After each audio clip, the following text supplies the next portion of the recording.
বিসমিল্লাহির রহমানির রাহিম। আলহামদুলিল্লাহি রাব্বিল আলামিন ওয়াসসালাতু ওয়াসসালামু আলা সাইয়্যিদিল মুরসালিন আম্মা বাদ। আজকে আমরা সূরা আরাফের 24 নম্বর রুকু পড়ব। এটা সূরা আরাফের শেষ রুকু।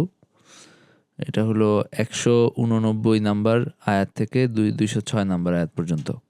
সূরা আরাফের আলোচ্য বিষয় হলো যে আল্লাহ তাআলা মানব জাতিকে একজন ব্যক্তি, একজন আত্মা থেকে তিনি সৃষ্টি করেন এবং আল্লাহর পাশে অন্য যাদের মানুষ প্রভু মেনে উপাসনা করে তাদের প্রকৃত সত্য এখানে তুলে ধরা হয়েছে। একই সাথে আল্লাহ বলেছেন যে আল্লাহই সত্যনিষ্ঠ মানুষের রক্ষাকারী বন্ধু এবং আল্লাহ তাআলা এখানে মানুষকে উপদেশ দিয়েছেন ক্ষমা প্রদর্শন করতে, ন্যায়ের পক্ষে কথা বলতে এবং অজ্ঞদের থেকে দূরে থাকতে। এবং যখন কোরআন তেলাওয়াত করা হয় তখন আল্লাহ তাআলা উপদেশ দিচ্ছেন বা নির্দেশ দিচ্ছেন নিস্তব্ধতার সাথে নীরব থেকে সেটা সেটাকে শ্রবণ করতে বা শুনতে। তো এই বিষয়গুলো এই রুকুর প্রধান আলোচ্য বিষয়। আউযু বিল্লাহি মিনাশ শাইতানির রাজিম। বিসমিল্লাহির রহমানির রহিম।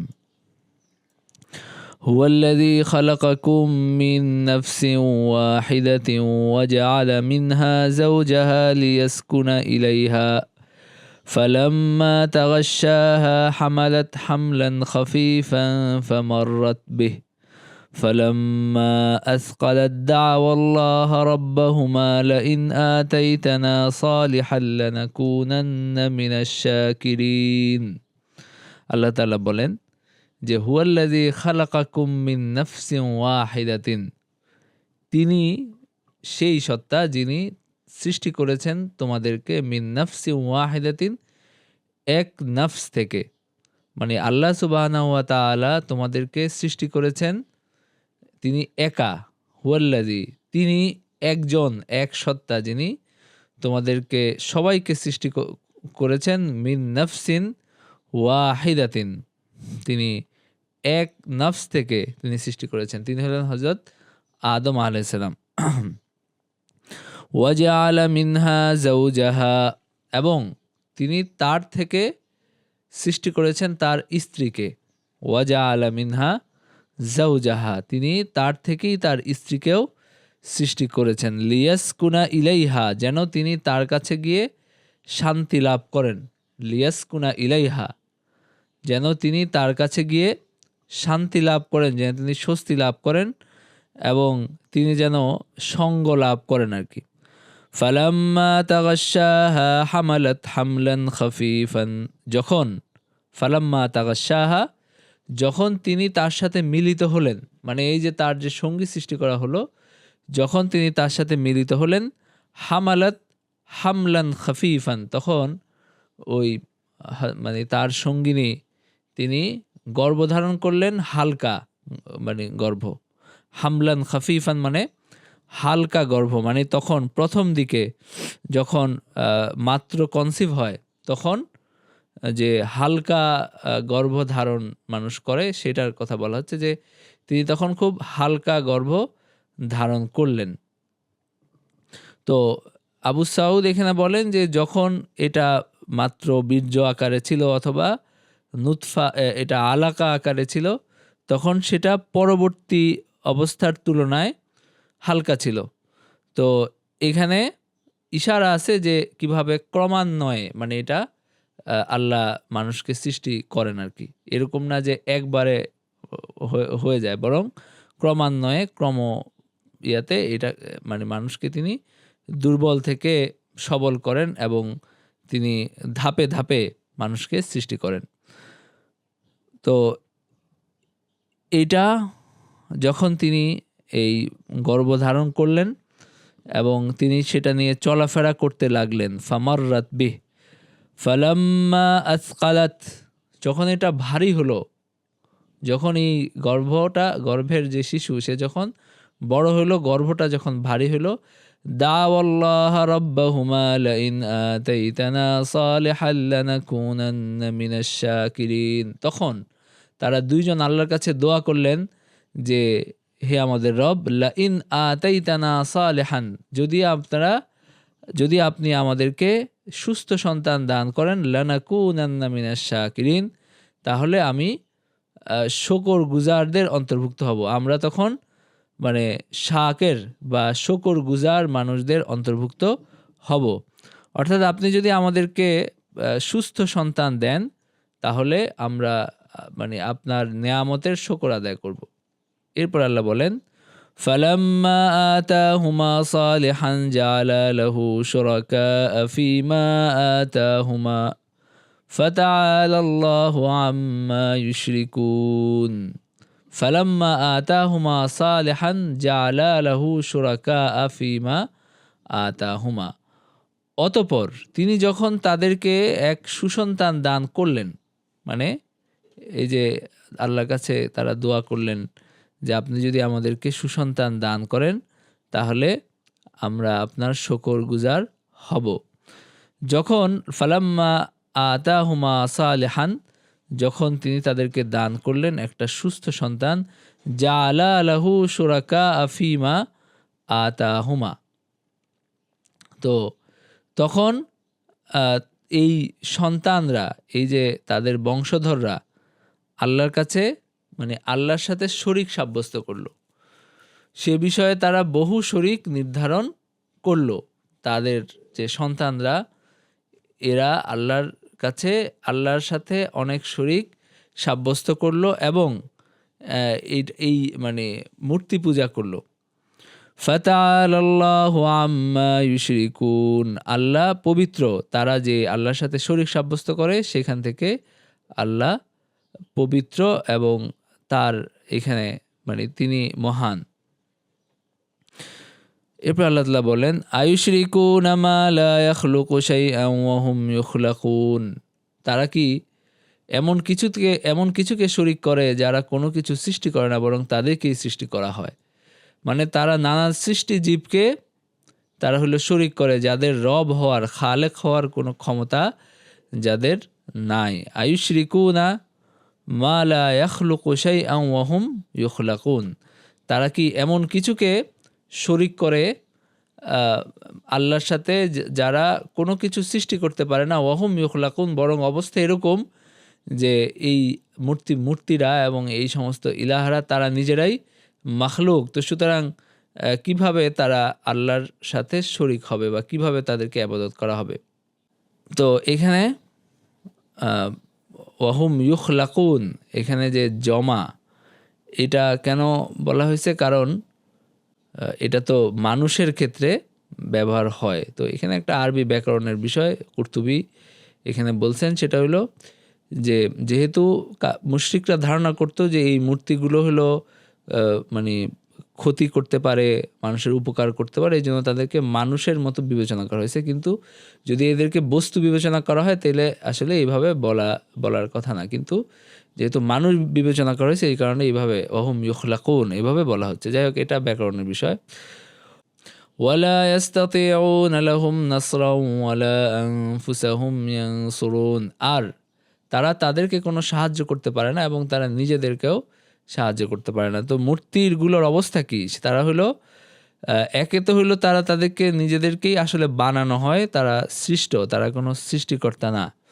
এবং তাদের অবস্থা এরকম যে ওয়ালা ইয়াস্তাতিউনা লাহুম নাসরান ওয়ালা আনফুসাহুম ইয়ানসুরুন, তো তারা তাদের জন্য কোনো উপকার করতে পারে না, তারা কোনো উপকার করতে পারে না এবং তারা নিজেদেরই কোনো সাহায্য করতে পারে না। তারা তাদেরকে কি সাহায্য করবে? মানে সে তার ইবাদতকারীদেরকে কিভাবে সাহায্য করবে? তারা হলো এই মূর্তিগুলো নিজেদেরই কোনো সাহায্য করতে পারে না। যদি কেউ তাদেরকে ভেঙে ফেলতে চায়, তাদের কোনো ক্ষতি করতে চায়, সেইটা থেকে আত্মরক্ষা করার কোনো রকম সক্ষমতাই তাদের নাই। এরপরে আল্লাহ তাআলা বলেন, ওয়া ইন তাদউহুম ইলাল হুদা লা ইয়াত্তাবিউকুম সাওয়াউন আলাইকুম আদাউতুমুহুম আম আনতুম সামিতুন। এই মুশরিকদের কথা আল্লাহ তাআলা বলছেন যে ওয়া ইন তাদউহুম ইলাল হুদা লা ইয়াত্তাবিউকুম, যদি তুমি তাদেরকে হেদায়েতের দিকে ডাকো তাহলে তারা তোমার অনুসরণ মানে করার কোনো সম্ভাবনা নাই। তো সুতরাং সাওয়াউন আলাইকুম, এটা তো তোমার জন্য এক যে তুমি তাদেরকে ডাকবা, মানে তাদেরকে দাওয়াত দিবা, নাকি আপনার হলো তুমি চুপ থাকবা। তো এখানে মানে কাফেরদের ওই যে কাফেরদেরকে দাওয়াত দিয়ে যে কোনো ফায়দা নাই, যাদের অন্তরে মোহর মেরে দেওয়া হয়েছে, সেই কথা এখানে বলা হচ্ছে। যে এই মূর্তিগুলো না, এখানে মূর্তিগুলোর কথা বলা হচ্ছে যে তুমি যদি তাদেরকে মানে এরা কোনো ডাক শুনে না এবং এদের সামনে মানে হলো কথা বলার কোনো অর্থ নাই, এদের কাছে চাওয়ারও কোনো অর্থ নাই, সেই কথা এখানে বলা হচ্ছে। যেমন ইব্রাহিম আলাইহিস সালাম বলেছিলেন যে ইয়া আবাতি লিমা তা'বুদু মা লা ইয়াসমাউ ওয়া লা ইউবসিরু ওয়া লা ইউগনি আনকা শাইআ। ইব্রাহিম আলাইহিস সালাম বলেছিলেন যে হে আমার বাবা, আপনি কেন এমন মূর্তির পূজা করছেন যে শুনে না, যে দেখে না এবং যে হলো আপনার কোনো উপকারেও আসে না, আপনাকে কোনো উপকার করতে পারে না, এমন কিছু আপনি কেন এদের পূজা করছেন? সূরা মারিয়ামের 42 নম্বর আয়াত। আচ্ছা, তো এখানেও আসলে এটা বলা হচ্ছে যে ইন তাদউহুম ইলাল হুদা লা ইয়াত্তাবিউকুম, মানে তোমরা যদি তাদেরকে হেদায়েতের দিকে আহ্বান করো, তারা তোমাদের অনুসরণ করে না। কারণ কি? কারণ হলো তুমি তার সামনে কি কথা বললা নাকি তুমি চুপ থাকলা, এখানে তারা কিছু শুনতেই পায় না। তো সুতরাং এইখানে কোনো পার্থক্য নাই। তো এই আয়াতগুলো থেকে আমরা যে শিক্ষা এবং নির্দেশনা পাই, নাম্বার 1 হলো যে প্রথম মানুষ হযরত আদম আলাইহিস সালামকে কিভাবে সৃষ্টি করা হয় এবং হযরত হাওয়া আলাইহিস সালামকে কিভাবে সৃষ্টি করা হয়, সেই ব্যাপারে আমরা এখান থেকে জানতে পারি এবং সব কিছু যে তাদের থেকেই সৃষ্টি করা হয়েছে সেটাও আমরা এখান থেকে জানতে পারি। নাম্বার 2 হলো যে স্ত্রী বা স্বামী, তাদেরকে একই জাত থেকে সৃষ্টি করা হয়েছে যেন তারা পরস্পরের কাছে গিয়ে তারা যেন শান্তি লাভ করতে পারে। মানুষ কি হয়, মানে একই রকম মানুষের কাছে গেলে, একই রকম এর কাছে গেলে তারা হলো শান্তি লাভ করে বা একটা স্বস্তি লাভ করে। তো এই কারণে একই জাত থেকে স্বামী স্ত্রীকে সৃষ্টি করা হয়েছে একই রকম। হ্যাঁ, নাম্বার 2। নাম্বার 3 হলো যে আপনার মানে ইবলিস কিভাবে মানুষকে ধোঁকা দিয়েছে, কিভাবে মানুষকে মূর্তি পূজায় লিপ্ত করেছে, সেটাও আমরা এখান থেকে জানতে পারলাম আর কি। তো নাম্বার 4 হলো মানে মুশরিকদের যে মূর্খতা এবং মূর্তি পূজার ক্ষেত্রে তারা যে মূর্তি পূজা করে, এই ক্ষেত্রে আসলে এখানে যে কোনো যুক্তি নাই, কোনো রকম এটার কোনো যৌক্তিকতা নাই, সেটাও আমরা এখান থেকে বুঝতে পারি। কারণ হলো তারা কথা বলে না, তারা হলো কিছু শুনে না, তাদেরকে সৃষ্টি করা হয়, তারা কোনো নিজেরাই আত্মরক্ষা করতে পারে না। সুতরাং তাদের কাছে গিয়ে নিজের ভালো মন্দ চাওয়ার আসলে কোনো যৌক্তিকতা নাই। এরপরে আল্লাহ তাআলা বলেন ইন্নাল্লাযীনা তাদউনা মিন দুনিল্লাহি ইবাদুন আমসালুকুম ফাদউহুম ফালইস্তাজিবু লাকুম ইন কুনতুম সাদিকিন। ইন্নাল্লাযীনা তাদউনা মিন দুনিল্লাহি ইবাদুন আমসালুকুম, আল্লাহ ছাড়া যাদেরকে তোমরা ডাকো তারা তোমাদের মতোই বান্দা, মানে তোমাদের মতোই আল্লাহর সৃষ্টি, আল্লাহর বান্দা। ফাদউহুম, সুতরাং তোমরা তাদেরকে ডাকো, অতঃপর তারা যেন তোমাদের ডাকে সাড়া দেয় যদি তোমরা সত্যবাদী হও। ওই তাদেরকে ডেকে দেখো তারা কিছু বলে কিনা। তো তাদের তো আসলে কিছু বলার ক্ষমতা নাই। তো সুতরাং কোন যুক্তিতে তোমরা হলো তাদেরকে কাছে গিয়ে নিজেদের ভালো মন্দ প্রার্থনা করো। ইন্নাল্লাযীনা তাদউনা মিন দুনিল্লাহি ইবাদুন আমসালুকুম, মানে যাদেরকে তোমরা ইবাদত করো আল্লাহকে বাদ দিয়ে, যে সমস্ত মূর্তিগুলোকে, এবং তাদেরকে তোমরা নিজেদের খোদা মনে করো, তাদের অবস্থায় মানে তারা হলো তোমাদের মতোই আল্লাহর বান্দা বা তোমাদের মতোই সৃষ্টি। তারা তোমাদের মতোই সৃষ্টি এবং তোমরা তাদেরকে আলেহা নাম দিয়ে তোমরা হলো তাদেরকে ডাকো, বরং মানুষ তাদের থেকে পূর্ণ সৃষ্টি, কারণ তারা হলো শুনতে পারে, তারা হলো দেখতে পারে। হ্যাঁ, এই সমস্ত মূর্তিদের চেয়ে তো মানুষ ভালো। ফাদউহুম ফালইস্তাজিবু লাকুম ইন কুনতুম সাদিকিন, তো সুতরাং এখানে তাদেরকে নির্দেশ দেওয়া হচ্ছে যে তোমরা যদি ঠিক আছে তোমরা গিয়ে ডাকো, দেখো তারা জবাব দিতে পারে কিনা। তো এখানে আল্লাহ তাদেরকে মানে নিজেদেরকে বলছেন যে তোমরা গিয়ে তাদেরকে ডেকে দেখো যে তারা জবাব দিতে পারে কিনা। মানে এটা হলো তাদেরকে বোঝানোর জন্য যে তারা যে কাজগুলো করছে এগুলো কোনো যুক্তি নাই। এরপর আল্লাহ বলেন, আলাহুম আরজুলুন ইয়ামশুনা বিহা আম লাহুম আইদি ইয়াবতিশুনা বিহা আম লাহুম আয়ুনুন ইউবসিরুনা বিহা আম লাহুম আযানুন ইয়াসমাউনা বিহা কুল ইদউ শুরাকাআকুম সুম্মা কিদুনি ফালা তুনযিরুন। আলাহুম আরজুলুন ইয়ামশুনা বিহা, তাদের কি কোনো পা আছে যে তারা সেটা সাহায্যে চলবে? আম লাহুম আইদি ইয়াবতিশুনা বিহা, তাদের কি কোনো হাত আছে যেটা দিয়ে তারা ধরবে? তো তাদের তো কোনো পা নাই যেটা দিয়ে তারা চলতে পারে, অথবা তাদের কোনো হাত নাই যেটা দিয়ে তারা কিছু ধরতে পারে। আম লাহুম আয়ুনুন ইউবসিরুনা বিহা, তাদের কোনো চোখও নাই যেটা দিয়ে তারা হলো দেখতে পারে। মানে এই মূর্তিগুলোর ইয়াটা কি, মানে এদের ক্ষমতাটা কি? তারা চলতেও পারে না, তারা কিছু ধরতেও পারে না, এবং তারা এটার সাহায্যে কারো ক্ষতিও করতে পারে না, কাউকে যে তারা মারবে বা হলো তারা কাউকে আঘাত করবে এরকম কোনো ক্ষমতা দেয় নাই। আমলাহুম আইনুন ইউবসিরুনা বিহা, এবং তাদের এরকম কোনো চোখও নাই যেটা দিয়ে তারা দেখবে। আমলাহুম আযানুন ইয়াসমাউনা বিহা, এবং তাদের কি কোনো কান আছে যেটা দিয়ে তারা শুনবে?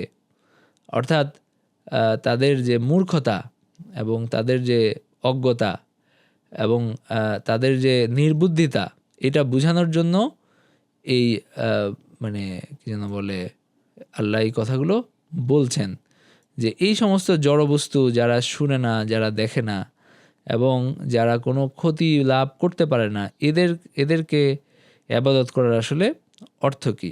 তারা হলো কোনো রকম ক্ষমতাই এই এই মূর্তিগুলোর নাই। তো কিভাবে মানুষের মতো একজন মানে একটা পূর্ণাঙ্গ যার জ্ঞান বুদ্ধি আছে, যে হলো নিজে চলতে পারে, নিজে হাত দিয়ে এসে আঘাত করতে পারে, তার চলার ক্ষমতা আছে, তারা গিয়ে কিভাবে এই মূর্তির পূজা করে? উলিদু শুরাকাআকুম সুম্মা কিদুনি ফালা তুনযিরুন, বলো যে তোমরা তোমাদের শরীকদের ডাকো, তারপর আমার বিরুদ্ধে ষড়যন্ত্র করো এবং আমাকে কোনো সুযোগ দিও না। যে তোমাদের যে রব, তারা তো তোমাদের পক্ষে আছে, তো তোমরা তাদেরকে ডাকো, মানে তোমাদের সব ষড়যন্ত্র, সব রকম পরিকল্পনা সেখানে ব্যয় করো, তাদের সাহায্য চাও, দেখো কি হয়। মানে তাদেরকে চ্যালেঞ্জ দেওয়া হচ্ছে যে ঠিক আছে তোমরা এখানে যেটা করছো সেটা করো, তোমরা হলো তাদেরকে ডেকে নিয়ে তোমাদের রব ইলাহ তাদের সবার সাহায্য নিয়ে আমার বিরুদ্ধে তোমরা যা খুশি করতে থাকো এবং দেখো যে এটার পরিণতি কি হয়। ফালা তুনযিরুন, আমাকে তোমরা কোনো সুযোগ দিও না, মানে আমি তোমাদের কাছে কোনো ফেভার চাই না। তোমরা মানে তোমাদের মতো করে আমাকে মানে আমার দাওয়াতকে নস্যাৎ করার জন্য তোমরা চেষ্টা করতে থাকো, দেখো এটার পরিণতি কি হয়। কারণ আমি আল্লাহর উপর ভরসা করি এবং এখানে আমি পরোয়া করি না, এবং আমি মনে করি না যে আমাকে ঠেকানোর মতো কোনো রকম ক্ষমতা তোমাদের আছে। তো এখানে আল্লাহ রাসূল সাল্লাল্লাহু আলাইহি ওয়াসাল্লামের পক্ষ থেকে চ্যালেঞ্জ দেওয়া হচ্ছে যে আসলে এই পরিণতি, এই দিন বিজয়ী হবেই। তো এইখানে কোনো দ্বিতীয় রকম কোনো সম্ভাবনা নাই। তো এবং সত্যি সত্যি সেটাই হয়েছে ভবিষ্যতে, এবং এটাও একটা মুজিজা যে এই আয়াতটা যখন নাজিল হচ্ছে তখনই কিন্তু ইসলাম অত মানে প্রভাবশালী বা হলো একেবারে বিজয় হয়ে গেছে এরকম না, কিন্তু আল্লাহ তখনই চ্যালেঞ্জ দিয়েছেন যে অবশ্যই এই দিন বিজয়ী হবে। তোমরা যত চেষ্টাই করো এবং যত কিছুই করো এটার কোনো লাভ নাই। তো এখানে হাসান বসরি রাদিয়াল্লাহু রাহিমাহুল্লাহ এখানে বলেন যে তারা হলো আল্লাহ রাসূলকে ভয় দেখিয়েছিল আর কি, তাদের মানে তাদের ইলাহদের অভিশাপ বা তাদের কোপ দৃষ্টিতে পড়ার। তো তখন আল্লাহ নির্দেশ দিয়েছেন যে তোমরা বলো যে যেন তাদেরকে এই জবাব দেওয়া হয়। যে এই যে পরের আয়াতটা, এই পরের আয়াতে আল্লাহ বলছেন ইন্না ওয়ালিয়াল্লাহুল্লাযী নাযালাল কিতাব ওয়া হুয়া ইয়াতাওয়াল্লাস সালিহিন। মানে এর আগের আয়াতটাও বলা হচ্ছে এবং এর পরের আয়াত মানে তোমরা মানে তাদেরকে আল্লাহ বলছেন যে তুমি বলো যে তাদেরকে তোমরা ডাকো, দেখো আমার কোনো ক্ষতি করতে পারো কিনা। এবং আল্লাহ তাআলা বলছেন যে তুমি বলো ইন্না ওয়ালিয়াল্লাহুল্লাযী নাযালাল কিতাব, নিশ্চয়ই আমার ওলি বা আমার সাহায্যকারী হলেন আল্লাহ তাআলা, এবং যিনি এই কিতাব নাজিল করেছেন তার দায়িত্বে আমার মানে তারই মানে হলো দায়িত্ব আমাকে সাহায্য করা এবং আমার হেফাজত করা, এটা তারই দায়িত্বে আছে বা তিনি এটার দায়িত্বশীল এবং তিনি এই কোরআন নাজিল করেছেন। তো সুতরাং এটাকে তিনি সফল করবেন, এই ব্যাপারে কোনো সন্দেহের অবকাশ নাই। ওয়া হুয়া ইয়াতাওয়াল্লাস সালিহিন, আর তিনি আপনার নেককারদের দেখাশোনা করেন, মানে তিনি নেককারদের অভিভাবক তিনি। তো সুতরাং এটা তাদেরকে বলে দিতে বলা হচ্ছে। এই কারণে আপনার এই সমস্ত মূর্তিদের অভিশাপের কোনো পরোয়া আমাদের নাই। তো সুতরাং আমাদেরও এই মানে বিভিন্ন ওই যে এখন অনেক রকম ইয়ার ভয় দেখায় না মানুষ যে এখানে এটা হবে ওটা হবে, আসলে সব কিছুর ক্ষেত্রে আমাদের উচিত আল্লাহর ক্ষমতার সাহায্যে তার নামে আমাদের হলো আশ্রয় গ্রহণ করা। তো এর বাইরে আসলে কোনো শক্তি নাই, আল্লাহর শক্তির বাইরে দুনিয়াতে আসলে অন্য কোনো অলৌকিক শক্তি নাই। এরপর আল্লাহ বলেন ওয়াল্লাযীনা তাদউনা মিন দুনিহি লা ইস্তাতিউনা নাসরাকুম ওয়ালা আনফুসাহুম ইয়ানসুরুন। এই মূর্তিগুলোর কথা আল্লাহ আবারও বলছেন যে আর তাকে ছাড়া তোমরা যাদেরকে ডাকো তারা তোমাদেরকে সাহায্য করতে পারে না এবং তারা নিজেদেরকেও সাহায্য করতে পারে না, তাদের নিজেদেরকেও তারা হলো কোনো সাহায্য করতে পারে, যেটা আগেও বলা হচ্ছে এখানে আবার বলা হলো এটাকে আরও মানে জোর দেওয়ার জন্য। এরপর আল্লাহ বলেন ওয়া ইন তাদউহুম ইলাল হুদা লা ইয়াসমাউ ওয়া তারাহুম ইয়ানদুরুনা ইলাইকা ওয়া হুম লা ইউবসিরুন। তুমি যদি তাদেরকে হেদায়েতের দিকে আহ্বান করো তারা শোনে না, আর তুমি তাদেরকে দেখবে যে তারা তোমার দিকে তাকিয়ে আছে অথচ তারা দেখছে না। মানে এই যে মূর্তিগুলো, এরা দেখবা যে তুমি যখন যাবা দেখবা যে তোমার দিকে তাকিয়ে আছে, চোখটা খুলে তোমার দিকে তাকিয়ে আছে অথচ তারা কিছুই দেখতে পায় না, তাদের কোনো ক্ষমতাই নাই। তো সুতরাং আসলে এদের অবস্থাটা কি? তো আল্লাহ তাআলা বলছেন যে যদি তুমি তাদেরকে হেদায়েতের দিকে ডাকো মানে তারা হলো কিছু শুনে না, আর ওয়া তারাহুম ইয়ানদুরুনা ইলাইকা, তাদেরকে দেখবে যে যখন তুমি তাদের সামনে যাবে তাদেরকে দেখবে যে তারা তোমার দিকে তাকিয়ে আছে, কারণ তাদের যে চোখ এঁকে দেওয়া আছে যে তারা হলো তাকিয়ে আছে, কিন্তু তারা মানে আসলে তারা কিছু দেখে না। এটা হলো একটা বানানো মানে চোখ ছাড়া আর কিছুই না। তো এই আয়াতগুলো থেকে আমরা যে শিক্ষা এবং নির্দেশনা পাই সেটা হলো নাম্বার 1, মুশরিকদের উপরে তারা যে সমস্ত ইলাহদেরকে তারা ডাকে এটার উপরে আল্লাহ তাদেরকে যুক্তি দিলেন যে এদের এবাদতের আসলে যৌক্তিকতা কি, বা এদের এবাদতের আসলে যে কোনো যৌক্তিকতা নাই, এটা যে অজ্ঞ এবং মূর্খদের কাজ, যাদের কোনো হাত নাই, যাদের কোনো পা নাই, যাদের কোনো শ্রবণ শক্তি নাই, যাদের দৃষ্টিশক্তি নাই, এরকম কিছু মূর্তির পূজা করা এটা যে নির্বুদ্ধিতা সেটা আল্লাহ এখানে বললেন নাম্বার 1। নাম্বার 2 হলো যে আল্লাহর উপরে তাওয়াক্কুল করা, আল্লাহর উপরে ভরসা করা, এটা আমাদের দায়িত্ব। এবং যেই কোনো শক্তির মোকাবেলায় ধৈর্য ধারণ করা এবং অবিচল থাকা, সত্যের উপর অবিচল থাকা, এটাই হলো মুমিনের দায়িত্ব এবং এটাই মুমিনের কাজ। এবং আল্লাহর উপর ভরসা করা, আল্লাহর সাহায্য প্রার্থনা করা, কারণ তিনি সালেহ বা নেককারদের তিনি অভিভাবক। তো সুতরাং তার কাছে সাহায্য চাওয়া, তার আশ্রয় গ্রহণ করা, এটা হলো মুমিনের দায়িত্ব নাম্বার 2। নাম্বার 3 হলো যে আপনার কাফেরদের অসারতা বা বাতিল শক্তির অসারতা, এটা প্রমাণ করার জন্য, এটা বয়ান করার জন্য বারবার তাদের সামনে যুক্তি তুলে ধরা। যেমন এখানে আল্লাহ কয়েকবার করে বলছেন যে আসলে তাদের মূর্তিগুলোর অবস্থা কি, এটা বারবার বলার মাধ্যমে বা জোরের সাথে এটা উপস্থাপন করা হচ্ছে আর কি। এরপর আল্লাহ তাআলা আল্লাহর নবীকে তিনি বলছেন, খুদিল আফওয়া ওয়া'মুর বিল উরফি ওয়া আরিদ আনিল জাহিলিন। আপনি হলো ক্ষমা প্রদর্শন করুন এবং ভালো কাজের আদেশ দিন, আর মূর্খদের থেকে বিমুখ থাকুন। মানে আল্লাহ তাআলার তার কর্মপন্থা তিনি শেখাচ্ছেন যে আপনি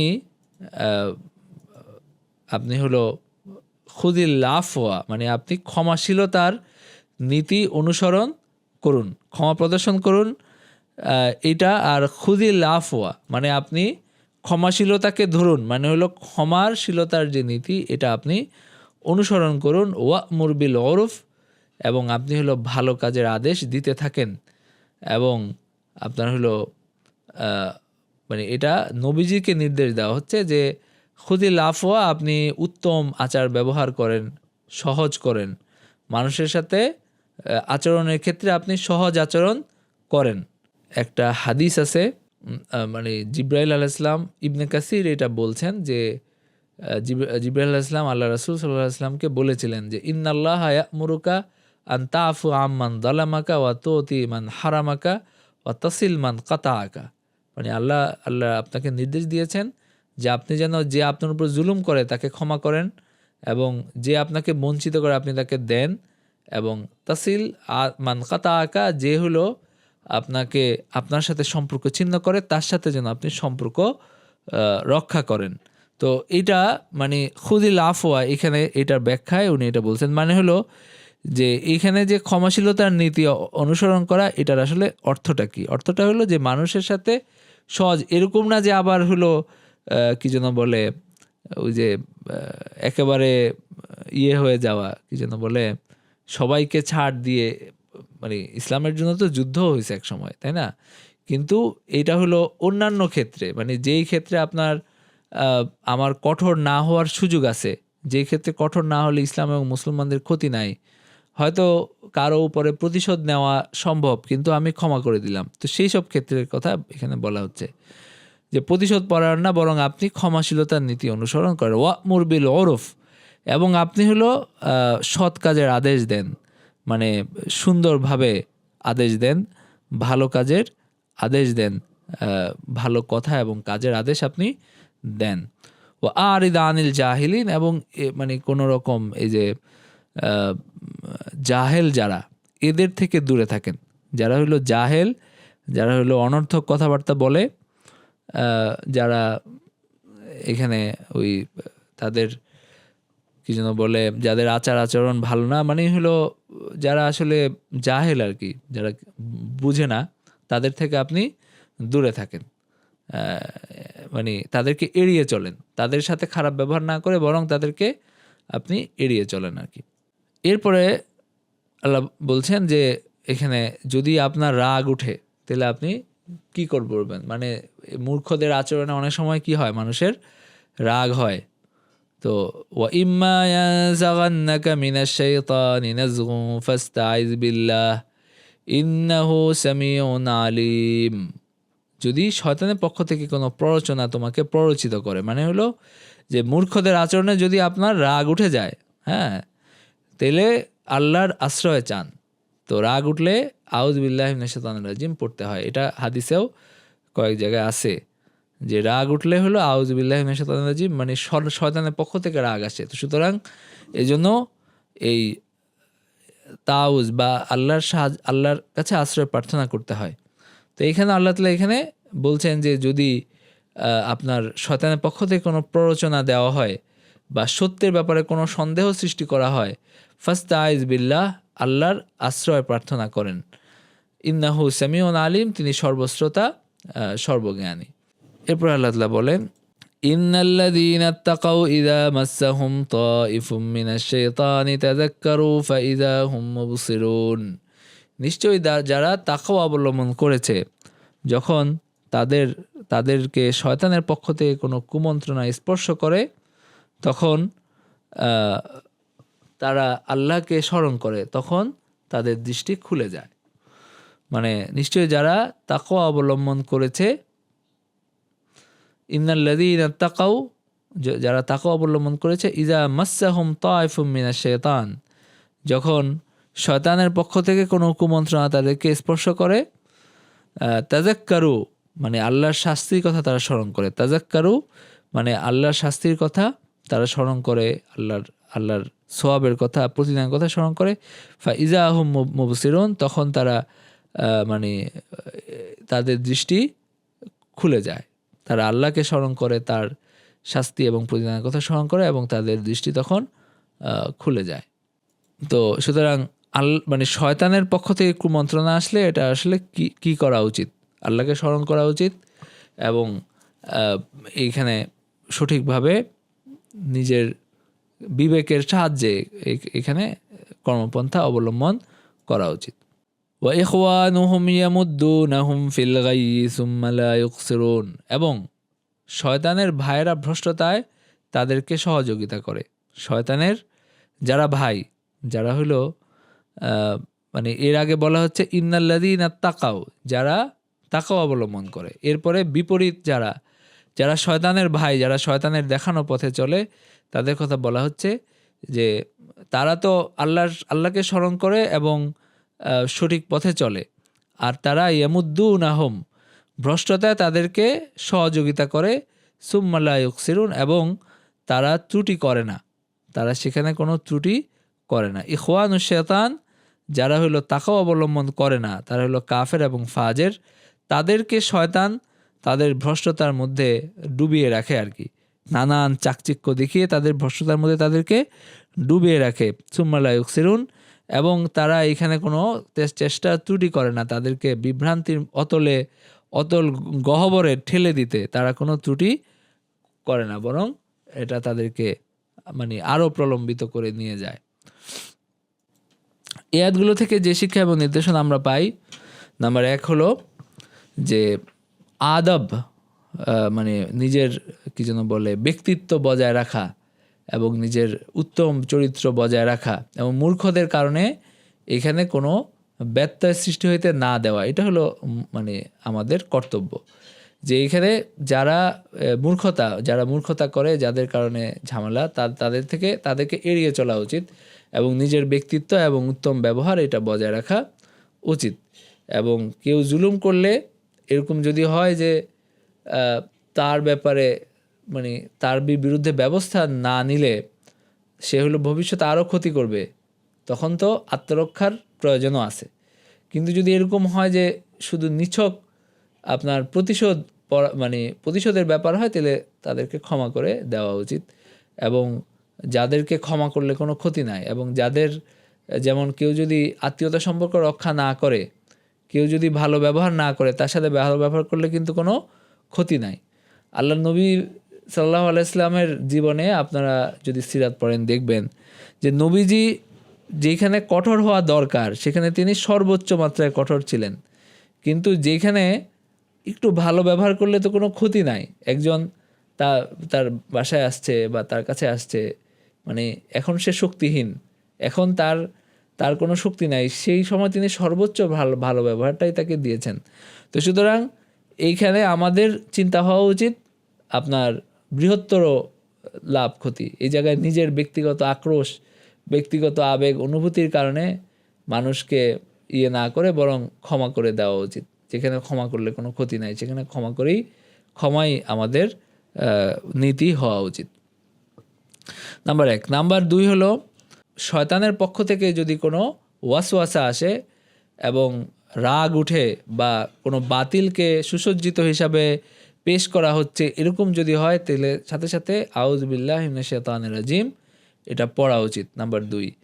নাম্বার 3 হলো যে তাকওয়ার ফজিলত বা তাকওয়ার যে গুরুত্ব, সেটা এখান থেকে আমরা বুঝতে পারলাম, এবং ফারায়েজগুলো করা এবং মুহাররামাত যে হারাম কাজগুলো আছে সেগুলো থেকে দূরে থাকা, এটার যে গুরুত্ব সেটাও আমরা এখান থেকে বুঝতে পারলাম। নাম্বার 4 হলো যে শয়তানের যারা সঙ্গী হয় তাদের দুর্ভাগ্য হলো তারা সেই বিভ্রান্তি থেকে আর মানে বের হইতে পারে না। মানে শয়তান তাদেরকে কোনো ছাড় দেয় না, তাদেরকে ফিরে আসার কোনো, যারা শয়তানের সঙ্গী হয় তারা ওই অতল গহ্বরে ডুবে যেতে থাকে ধীরে ধীরে, তাদের আর ফিরে আসার কোনো রাস্তা থাকে না, এবং শয়তান এই ক্ষেত্রে কোনো ত্রুটি করে না যে একটু তাদেরকে একটু আপনার হলো ভালো হওয়ার সুযোগ দিবে, এই সুযোগ শয়তান কখনো দেয় না। তো এই বিষয়গুলো আমরা এখান থেকে বুঝতে পারি আর কি। وَإِذَا لَمْ تَأْتِهِمْ بِآيَةٍ قَالُوا لَوْلَا اجْتَبَيْتَنَا قُلْ إِنَّمَا أَتَّبِعُ مَا يُوحَى إِلَيَّ مِنْ رَبِّي هَذَا بَصَائِرُ مِنْ رَبِّكُمْ وَهُدًى وَرَحْمَةٌ لِقَوْمٍ يُؤْمِنُونَ। আর যখন তুমি তাদের কাছে কোনো আয়াত নিয়ে আসো তখন তারা বলে যে তুমি কেন নিজেই তা বানিয়ে নাও না, বলো আমি তো তারই অনুসরণ করি যা আমার কাছে আমার রবের পক্ষ থেকে ওহী হিসাবে প্রেরণ করা হয়, এটা তোমাদের রবের পক্ষ থেকে স্পষ্ট প্রমাণ, আর তা হেদায়াত এবং রহমত হলো ওই কওমের জন্য যারা ঈমান আনে। ওয়া ইন তাদউহুম ইলাল হুদা ওয়া ইযা লাম তাতিহিম বিআয়াতিন, মানে যখন আপনি তাদের কাছে কোনো মুজিজা নিয়ে আসেন, যেমন তারা দাবি করে, হ্যাঁ, যদি আপনি তাদের কাছে কোনো মুজিজা নিয়ে আসেন যেমন তারা দাবি করে, ক্বালু লাউলা জিতাবাইতাহা, মানে যদি আপনি এটাকে সৃষ্টি করতে পারতেন আপনার নিজের পক্ষ থেকে হে মুহাম্মদ, মানে হলো মানে তারা উপহাস করে এই কথা বলে আর কি, যে তুমি কেন নিজেই তা বানিয়ে নাও না। হ্যাঁ, মানে উনি তো আল্লাহর পক্ষ থেকে এটাকে ইয়ে করেন আর কি। তো তারা বলতো যে তুমি এটা কেন লাউলা জিতাবাই তাহা, তুমি যদি নিজেই সেটা বানিয়ে নিতে পারতে বা তুমি নিজেই যদি সেটাকে আবিষ্কার করতে পারতে, এরকম উপহাস করে তারা বলতো। কুল ইন্নামা আত্তাবিউ মা ইউহা ইলাইয়া মির রাব্বি, বলো যে আমি শুধু আমার উপরে যেটা ওহী করা হয় আমার রবের পক্ষ থেকে সেটাকেই আমি অনুসরণ করি। অর্থাৎ তাদেরকে বলো যে আমার কাছে কিছুই নাই, মানে আমি নিজের পক্ষ থেকে কিছু করতে, মানে কিছুই করার ক্ষমতা আমার নাই। ওয়া ইন্নামা, আমি একজন বান্দা মাত্র, যেখানে আমি আমার কাছে যেটা ওহী করা হয় সেটা আমি অনুসরণ করি মাত্র। হাযা বাসাইরু মির রাব্বিকুম, এই যে এই কোরআনটা হলো স্পষ্ট প্রমাণ এবং বুরহান এবং আল্লাহর পক্ষ থেকে দলিল, এটা হিসাবে তোমাদের কাছে আসছে, এটা মুজিজা হিসাবে তোমার কাছে আসছে। সুতরাং এটা মানুষের বাসায়ের মানে দৃষ্টিশক্তি খুলে দেওয়ার মতো জিনিস, যেটা দিয়ে মানুষ আপনার হলো সত্য এবং মিথ্যার মধ্যে পার্থক্য করতে পারে আর কি। বাসায়ের শব্দটা এটা বোঝায়। তো আল্লাহর পক্ষ থেকে এটা তোমার রবের পক্ষ থেকে স্পষ্ট প্রমাণ, বাসায়ের যদিও স্পষ্ট প্রমাণ হিসেবে অনুবাদ করা হচ্ছে আর কি। তো এই আর কি, এবং ওয়াহুদা ওয়া রাহমাতান লিকাওমি ইউমিনুন, এবং এটা হেদায়াত এবং রহমত, আর মানে লিকাওমিন এমন কওমের জন্য যারা ঈমান আনে। এটা হেদায়াত এবং রহমত মুমিনদের জন্য, কারণ তারা এখান থেকে তারা উপকৃত হয়। এরপর আল্লাহ তাআলা বলেন ওয়াইদা কুরিআল কুরআনু ফাসতামিউ লাহু ওয়া আনসিতু লাআল্লাকুম তুরহামুন, যখন কোরআন পাঠ করা হয় তাদের মানে তোমাদের সামনে, তখন তোমরা এটা মনোযোগ দিয়ে শোনো এবং এখানে চুপ থেকে তোমরা এই কোরআনের তেলাওয়াত শুনো, মানে কোরআনের প্রতি সম্মান দেখিয়ে লাআল্লাকুম তুরহামুন, হয়তো তোমাদের উপরে রহম করা হবে। মানে কোরআন তেলাওয়াতের সময় নিজে হইচই করতে থাকা বা অন্য কথায় ব্যস্ত থাকা, এটা বেয়াদবি হয়। যখন কোরআন পাঠ করা হয় তখন উচিত হলো নীরব থেকে কোরআন তেলাওয়াত শোনা। ওয়াইদা কুরিআল কুরআনু ফাসতামিউ লাহু ওয়া আনসিতু লাআল্লাকুম তুরহামুন, যখন কোরআন পাঠ করা হয় তখন দায়িত্ব হলো যে কোরআন পাঠটা শোনা, মানে হয়তো তাহলে আল্লাহর পক্ষ থেকে রহমত নাজিল হয়। ওয়াজকুর রাব্বাকা ফি নাফসিকা তাদাররুআন ওয়া খীফা ودون الجهر من القول بالغدو والآصال ولا تكن من الغافلين ওয়াজকুর রাব্বাকা, আর তুমি নিজ মনে আপন রবকে স্মরণ করো সকাল এবং সন্ধ্যায়, অনুনয় বিনয় ভীতি সহকারে এবং অনুচ্চ স্বরে তুমি তোমার রবকে স্মরণ করো। ওয়ালা তাকুম মিনাল গাফিলিন, এবং গাফেল হও না, গাফেলদের অন্তর্ভুক্ত হও না। মানে এখানে আল্লাহকে স্মরণ করার নির্দেশ দেওয়া হচ্ছে, অনুনয় বিনয় করে, মানে আল্লাহর কাছে কিভাবে দোয়া করতে হবে, কিভাবে আল্লাহকে ডাকতে হবে, সেটা কিন্তু এখানে শেখানো হচ্ছে। এখানে জিকির, দোয়া সব কিছু এটার মধ্যে অন্তর্ভুক্ত হয়। যে আল্লাহকে স্মরণ করো বিনয়ীভাবে, অনুনয় বিনয় করে, এবং মানে গোপনে, মানে আল্লাহর কাছে ভীতি সহকারে। দুন আল জাহরি মিনাল কৌল, মানে হলো যে আপনার একেবারে অনুচ্চ স্বরে, মানে একেবারে উচ্চ স্বরে না। দুন আল জাহরি মিনাল কাউল, উচ্চ স্বরে না, বরং অনুচ্চ স্বরে। বিল গুদু ওয়াল আসাল, সকাল এবং সন্ধ্যায়। ওয়ালা তাকুম মিনাল গাফিলিন, এবং তুমি যেন গাফিলদের অন্তর্ভুক্ত না হও।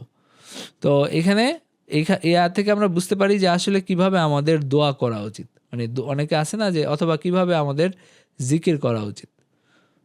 এখানে আসলে আল্লাহর যে নির্দেশনা, এটা থেকে এটাই বোঝা যায় যে জিকির করা উচিত, দোয়া করা উচিত অনুচ্চ স্বরে, অনুনয় বিনয় করে, যেন আল্লাহর কাছে আমাদের বিনয় এবং আমাদের নম্রতা এটা যেন প্রকাশ পায়। তো এমনভাবে যদি দোয়া করা হয়, এমনভাবে জিকির করা হয় যে এখানে বিনয় না, বরং হলো কি যেন বলে, আসলে কি প্রকাশ পায়। তো এটা আসলে মানে আমরা এই আয়াত থেকে স্পষ্টভাবে কিন্তু বোঝা যায় যে এটা আসলে উচিত না, বরং বিনয় এবং অনুনয় বিনয় এবং হলো আপনার নম্রতা, এটা আমাদের ইবাদতের মধ্যে থাকা উচিত যে কোনো।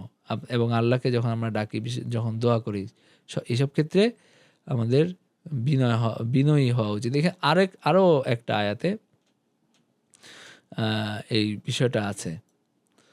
আচ্ছা, এরপরে আল্লাহ তাআলা বলেন, ইন্নাল্লাযীনা ইনদা রাব্বিকা লা ইস্তাকবিরুনা আন ইবাদাতিহি ওয়া ইউসাব্বিহুনাহু ওয়া লাহু ইয়াসজুদুন। নিশ্চয়ই আল্লাহর কাছে যারা আছে, মানে যে ফেরেশতারা আল্লাহর কাছে থাকে, আল্লাহর কাছে আছে, তারা কোনো অহংকার করে না। তারা অহংকার করে না এবং তারা তাসবিহ পাঠ করে। তারা আল্লাহর রব থেকে অহংকার করে না এবং তারা মানে দিনরাত তার তাসবিহ পাঠ করে। তো ওয়ালাহু ইয়াসজুদুন, এবং তার জন্যই তারা সিজদা করে। মানে আল্লাহ ফেরেশতাদের কথা বলছেন যে তোমরাও তাদের মতো আল্লাহকে, মানে আল্লাহর বড়ত্ব তোমরা স্বীকার করো, তোমরা হলো অহংকার না করে তার কাছে প্রার্থনা করো, তার ইবাদত করো। ওয়া ইউসাব্বিহুনাহু, তোমরা হলো তার তাসবিহ পাঠ করো এবং তার জন্যই সিজদা করো। এটা সিজদার আয়াত, তো সবাই সিজদা করে নেবেন, মানে এই সাথেই সিজদা করে নেওয়া সবচেয়ে ভালো। তো আপনারা মানে ক্লাস শেষ হওয়ার সাথেই সিজদা করে নেবেন।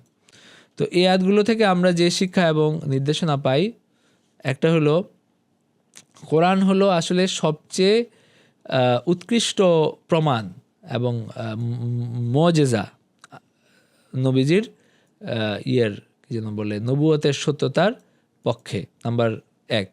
নাম্বার 2 হলো যে তেলাওয়াত যখন করা হয় তখন আমাদের উচিত চুপ থেকে তেলাওয়াত শোনা।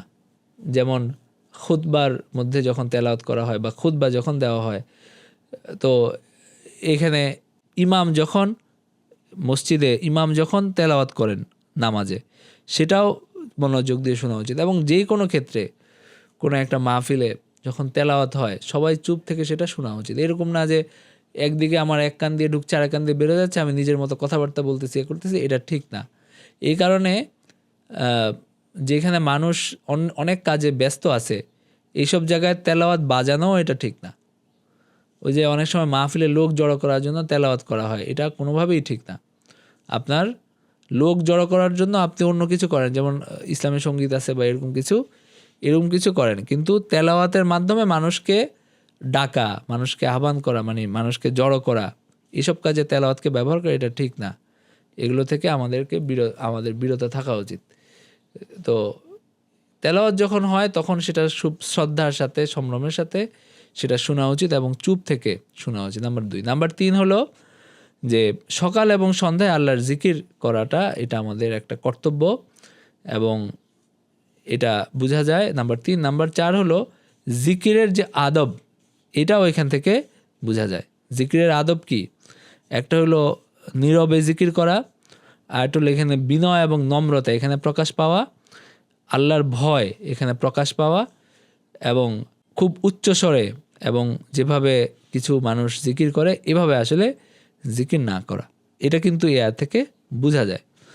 তো এখন যারা উচ্চস্বরে জিকির করে, আপনারা আবার গিয়ে বললেন না যে এটা তো নাজায়েজ, তো তাদেরও হয়তো তারা ওইভাবে ভালো লাগে বা কি ব্যাখ্যা আছে ওটা তাদের কাছে আছে, কিন্তু আমাদের কাছে যেই সমস্ত এখান থেকে আমরা আসলে বুঝতে পারি যে আল্লাহর নির্দেশনা কি আসলে এবং আল্লাহ কোনটা পছন্দ করেন।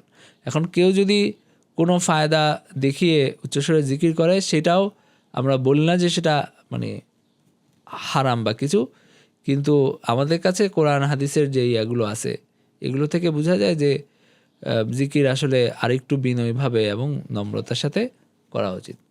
এটা হলো 4 নম্বর। নাম্বার 5 হলো আল্লাহর সামনে বিনয়ী হওয়া এবং তার তসবিহ পাঠ করে, এটা ফেরেশতাদের বৈশিষ্ট্য এবং আমাদেরও তাদের মতো হওয়া উচিত। আর এই আয়াতটা যে সেজদার আয়াত, হ্যাঁ এটাও একটা বিষয়, তো আমাদের সাথে সাথে সেজদা করে নেওয়া উচিত। তো ঠিক আছে, ওয়া আখিরু দাওয়ানা আলহামদুলিল্লাহি রাব্বিল